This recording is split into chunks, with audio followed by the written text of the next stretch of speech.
నామానికి మహిమ కలుగును గాక. అందరికీ ప్రైజ్లాడండి. ఈ ఉదయకాలాన్ని బట్టి ఈ దినం మనమందరం కలుసుకున్నట్టు దేవుడు మనకిచ్చిన మరొక ఆయుష్కాల దినాన్ని బట్టి, అవకాశాన్ని బట్టి, ఆయన కృపను బట్టి దేవాది దేవునికి మహిమ ఘనత ప్రభావములు కలుగును గాక. మనమందరము బాగున్నాము, అది దేవుని యొక్క మహాకృప.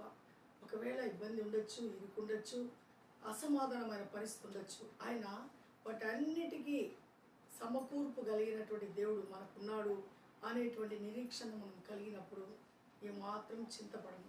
ఒకవేళ మన జీవితంలో సమస్య వచ్చినా, బాధ వచ్చినా, ఏడుపు వచ్చినా అది రాత్రి వరకే, మరలా తెల్లవారేటప్పటికి మరలా మనకేం రాబోతుంది? గొప్ప సంతోషము, సమాధానం ఉంటుంది. కాబట్టి మనము నిరంతరము దేవుడు ఇచ్చినటువంటి ఆ సర్వాంగమైన ఆ గొప్ప దివ్య కవచాన్ని కలిగి ఏమాత్రము ఈ లోకంలో ఉండేటువంటి విరోధైన అపవాదికి మనము చోటు ఇవ్వకుండా, నిరాశ నిస్పృహ అనేది లేకుండా దేవునికి ఇష్టలుగా జీవించేదానికి మనము అలవాటు చేసుకున్నాము. అప్పుడే దేవుని యొక్క మహాకృప మనకు, మన కుటుంబాలకు, మనతో ఉండే వారికి తోడుగా ఉండదు కాక. ఆమేన్. చూడండి, ఈరోజు మనం వాక్యాన్ని ధ్యానిద్దాము. ఈ యొక్క బైబిల్ గ్రంథంలో మీకా గ్రంథం అనేటువంటి ఒక గ్రంథం ఉంటుంది.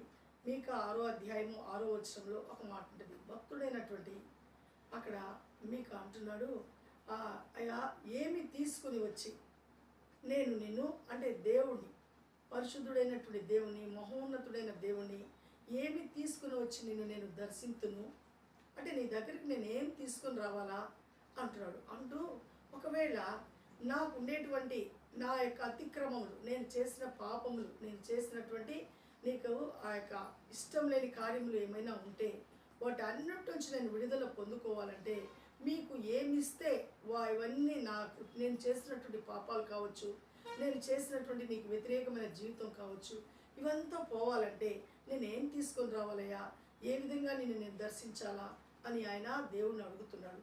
అడుగుతూ అంటాడు, ఇంకొక మాట అంటాడు, అయ్యా నా జ్యేష్ఠ కుమారుడు, అంటే నా జ్యేష్ఠ కుమారుడు అంటే ఎవరికైనా సరే మొదటి బిడ్డ అంటే చాలా ఇష్టం. ఎందుకంటే ఆ వివాహ బంధంలో మొదటి బిడ్డ అంటే చాలా ఆనందకరము, అది చాలా అది స్వాస్థముగా, అది చెప్పని సఖ్యము కానటువంటి ఆనందాన్ని పొందుకుంటాం. ఎందుకంటే ఆది కాండంలో ఆ యొక్క హవ్వమ్మకు కుమారుడు పుట్టగానే ఆమె అంటుంది, నేను దేవుని యొక్క దయ వల్ల ఒక కుమారుని నేను పొందుకున్నాను అంటుంది. అది చాలా ఆనందాన్ని ఇస్తుంది. అంటే ఇద్దరు ఉండేవారు ముగ్గురు అవ్వటం అనేది ఒక గొప్ప ఆనందం. కాబట్టి అలాంటి ఆనందం కలిగినటువంటి జ్యేష్ఠ కుమారుణ్ణి నా అతిక్రమముల కొరకు, నా పాపముల కొరకు నేను నీకు ఇచ్చేస్తే నువ్వు దాన్ని బట్టి సంతోషిస్తావా అని అడుగుతున్నాడు. ఒకవేళ అది కూడా నీకు ఇష్టం లేకపోతే నదులంతా విస్తారమైన తైలం, అంటే నదులంతా అంటే భయంకరమైన, అంటే చాలా, అంటే నది అంటే చాలా వాటర్ ఉంటుంది అనమాట. అంత వాటర్ ఆ వాటర్ లాగా నేను తైలం అంటే ఆ రోజుల్లో చాలా విలువైంది. ఆ తైలము అంటే ఒక సెంట్ లాంటిది. ఆ తైలము కావచ్చు, లేకపోతే మనం వాడుకునేటువంటి నూనెలు ఏదైనా కావచ్చు, అలాంటిది. అంటే గొప్పతనం కలిగినటువంటి వ్యక్తి మాట్లాడుతున్న మాట, నాకు ఉండేటువంటి గొప్పతనాన్ని బట్టి అంత తైలాన్ని తీసుకుని వచ్చి నీకు నేను ఒకవేళ అర్పణగా అర్పిస్తే నా అతిక్రమములు ఏమైనా తీసివేస్తారా అని అడుగుతున్నాడు.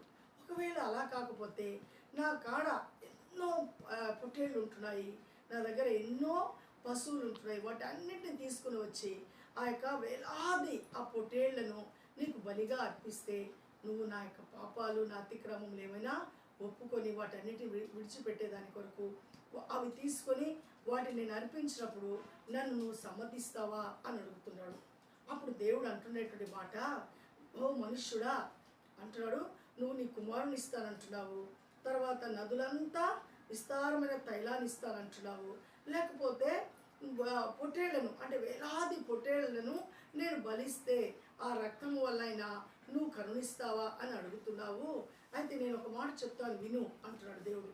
ఏమంటున్నాడంటే, ఓ మనుష్యుడా, ఏది ఉత్తమమో అది నీకు తెలియచేయబడింది. అంటే నువ్వు ఒక మనిషిని, నీ హృదయంలో ఒక అంతరాత్మ నేను ఉంచి ఉన్నాను. ఆ అంతరాత్మ నీకు మంచిగా గైడెన్స్ ఇస్తూ ఉంటుంది.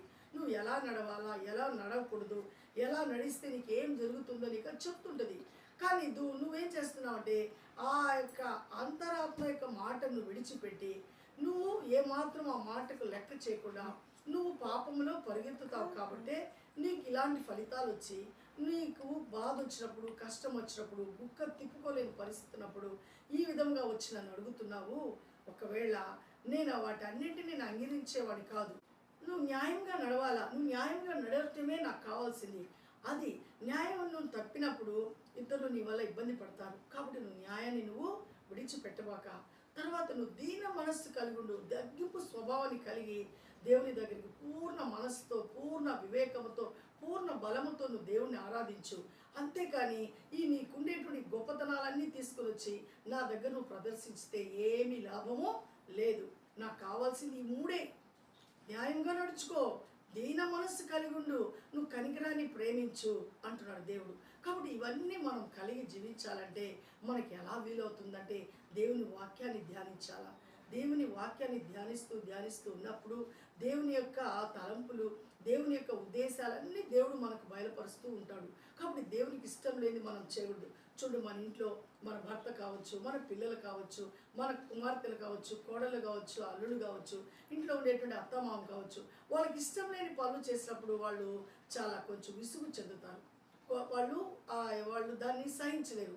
అలాంటప్పుడు మనం అందరిని మెప్పించాలంటే మనం ఎలా ఉండాలంటే అందరికి ఇష్టమైనటువంటి జీవితాన్ని మనము కలిగి ఉండాలి. అబ్బాయికి ఏం కావాలో, అమ్మాయికి ఏం కావాలో, తల్లిదండ్రులుగా ఉండేటువంటి వాళ్ళకి ఏం కావాలో, అత్తమామకి ఏం కావాలో ఇవన్నీ మనం గ్రహించి వాటి ప్రకారం మనం జీవించినప్పుడు మనం అందరితో సమాధానంగా ఉంటాము. వాళ్ళందరూ మనల్ని చూసి ఆనందించే విధంగా ఉంటారు. అంతేగాని వీళ్ళకి ఇష్టం వచ్చి నేను ఎందుకు చేయాలా, వాళ్ళకి ఇష్టమైంది నేను చేయాలా అనేటువంటి మనసును మనము కలిగి ఉండకూడదు. అలా కలిగి ఉండకపోతే కుటుంబం కట్టబడదు. కుటుంబం కట్టబడాలంటే అందరి యొక్క ఉద్దేశాలను గ్రహించి ఓర్పుతో, సహనముతో మనం ఏం కలిగి ఉండాలంటే వాళ్ళందరి యొక్క కోరికలు తీరుస్తూ వాళ్ళను మనము సత్యంలో నడిపించే విధంగా మనం ఉండాలి. అంతేకానివ్వండి, మీకు ఇష్టం వచ్చినట్టు మీరు, నాకు ఇష్టం వచ్చినట్టు నేను చేస్తారంటే అది కుదరదు. అది దేవుని రాజ్యాన్ని మనము కట్టలేము, దేవునికి ఇష్టలుగా మనం బ్రతకలేము.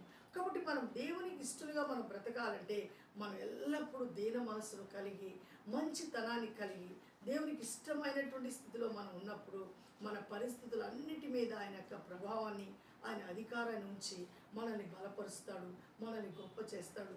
అంతేకానండి మనం తప్పులన్నీ చేసి నాకు ఇవి ఉన్నాయి, అవి ఉన్నాయి, అవన్నీ ఇచ్చేస్తా, ఇవి తీసేసుకుని అవన్నీ తీసేసి అంటే అది కుదరదు. ఎందుకంటే నవ్వుతాడు దేవుడు. అన్నీ నావి, రేపు నువ్వు ఇవన్నీ విడిచిపెట్టి ఒక దినం రాబోతున్నావు. అయితే కూడా నువ్వు ఈ యొక్క మనసును కలిగి ఉండవు. ఇలాంటి మనసును కలిగి ఉంటే పరలోకానికి రాలేవు. ఎందుకంటే పునాదులు కలిగిన పట్టణాన్ని చూశాడు మన పితరుడైనటువంటి అబ్రహాం. ఎందుకంటే ఆయనకు అంతా ఉన్నప్పటికీ కూడా ఆయన ఏమాత్రం వాటి ఎందుకు లక్ష్యం ఉంచటం లేదు. ఆయన దేవుని మీద లక్ష్యం ఉంచాడు. కాబట్టి దేవుడిని ఆయన ఏమంటున్నాడు, నా స్నేహితుడు అంటున్నాడు. నా యొక్క అబ్రహాంను దేవుడు అంటునే మాట నా స్నేహితుడు. అంటే స్నేహితుడు అంటే ఇద్దరు స్నేహ బంధంలో ఏముంటుందంటే ఒకరి అభిరుచులు ఒకరు తెలుసుకుంటారు, ఒకరి అభిప్రాయాలకు ఒకరు ఏం చేస్తారంటే ఏకీభవిస్తారు. కాబట్టి వాళ్ళు ఇద్దరు ఏకీభవించారు. కాబట్టి ఈరోజు మనము విశ్వాసులకు తండ్రి ఎవరైనా ఉన్నారంటే అబ్రహాం పేరే చెప్తాం. కాబట్టి దేవుడు కూడా గర్వంగా చెప్తాడు. ఆయన ఏమంటాడు, అబ్రహాము దేవుణ్ణి నేను, ఇస్సాకు దేవుణ్ణి నేను, యాకోబు దేవుణ్ణి అంటున్నాడు. కారణం ఏంటంటే దేవుడికి ఇష్టమైనటువంటి జీవితాన్ని వాళ్ళు కలిగి, దేవుడికి ఇష్టం లేనట్టన్నిటి వాళ్ళు విడిచిపెట్టారు. కాబట్టి దేవుడు వాళ్ళని గొప్ప చేశాడు. అలాంటి యొక్క కృపను మనము పొందుకోవాలంటే మనము కూడా న్యాయంగా నడవాలా, దీన మనస్సును కలిగి ఉండాలా, కనికరాన్ని మనము ప్రేమించే వారంగా మనం ఉండాలి. అప్పుడే దేవుని యొక్క కృప మనల్ని ఏం చేస్తుంటే ఆవరిస్తుంది, మనల్ని బలపరుస్తుంది. కాబట్టి అలాంటి కృపకు మనం పాత్రలు అవ్వాలని ప్రార్థిద్దాము. మన వినికిల్లో దేవుడు మనకి ఇచ్చినటువంటి గొప్ప అమూల్యమైనటువంటి మాటలను దేవుడు దీవించునుగాక. కాబట్టి ఏమి తీసుకొని వచ్చి దేవుని సంతోషపెట్టగలము అంటే మనకు ఉండేటువంటి గొప్పతనాలతో దేవుని ఎప్పటికీ సంతోషపెట్టలేము. మన విరిగి నలిగిన హృదయము, కనికరము కలిగిన హృదయము, న్యాయము కలిగినటువంటి హృదయము, దీన మనస్సు కలిగిన హృదయాన్ని దేవుడు కోరుకుంటున్నాడు. అట్టి హృదయాన్ని, అట్టి మనస్సును, అట్టి నడిపింపును దేవుడు మనకి ఇవ్వాలని ప్రార్థించుకున్నాము. కృపాశక్తి సంపూర్ణ జీవన దేవా, జీవానికి స్తోత్రం నాయన. ఇంతవరకు ఈ కృపలో మమ్మల్ని ఆదరించిన విధానాన్ని బట్టి వందనాలయ. కనికరాన్ని కలిగిన హృదయాన్ని దయచేయండి ఆయన. న్యాయంగా నడుచుకునే మనసును దయచేయండి ప్రభా. దీన మనస్సు కలిగి నీ ఎదుట మేము ప్రవర్తించే మనసును దయచేయండి అయినా నీకు ఇష్టమైనటువంటి స్థితిని ఎల్లప్పుడూ మేము కలిగి ఉంటాను మాకు నేర్పించడయ్యా. ఇదిగో తండ్రి వీడియో చూస్తే ప్రతి బిడ్డను ప్రతి కుటుంబాన్ని దర్శించండి. ఏ కుటుంబంలో ఏ కొరత ఏ బాధ ఇబ్బందితో ఇబ్బంది పడుతున్నారో జ్ఞాపకం చేసుకోండి. నిజముగా మొరపెట్టే ప్రతి బిడ్డను నాయన మీరు నాయన బలపరిచి వారి అవసరాలు అక్కలు తీర్చమని నాయన ఇంకా ప్రభు నీకు దూరంగా ఉండేటువంటి ప్రతి బిడ్డ మీకు సమీపంగా చేరినట్లు కార్యం జరిగించమని ప్రతి బిడ్డ అవసరతలు అక్కను మీరు తీరుస్తున్నందుకు మీకు వందనాలు స్తోత్రాలు మేము చెల్లించుకుంటూ మరలా మేము కలుసుకునే పర్యంతరం ప్రభా మీ కాపుదల భద్రత మీ క్షేమం ఆదరతో ఉంచమని యేసయ్య పరిశుద్ధ నామములో అడిగి బ్రతిమాలు వేడుకుంటున్నాం పరమ తండ్రి. ఆమేన్ ఆమేన్. అందరికీ ప్రైజ్ రానండి. దేవుడు మనకు తోడుగా ఉండదు గాక. కాబట్టి కనికరాన్ని దీన మనస్సును న్యాయవంతమైన జీవితాన్ని మనం కలిగి జీవిద్దాము. అట్టి కృప దేవుడు మనకి ఇచ్చిన గాక. మనం మరలా కలుసుకునే పర్యంతమైన కాపుదల భద్రత క్షేమము మనతో ఉండను గాక. షేర్ చేయండి, లైక్ చేయండి, సబ్స్క్రైబ్ చేయకపోతే చేయండి. మన ఛానల్ని అనేకులకు తెలియచేసి దేవుని రాజ్యం కట్టుటకు మనం అందరము పురికొల్పబడదాము. దేవునికి ఇష్టముగా బ్రతుకుదాము. అలా మనం కలుసుకునే పర్యంతం ఆయన యొక్క కృప మనకు తోడుగా ఉండను గాక. షాలోమ్.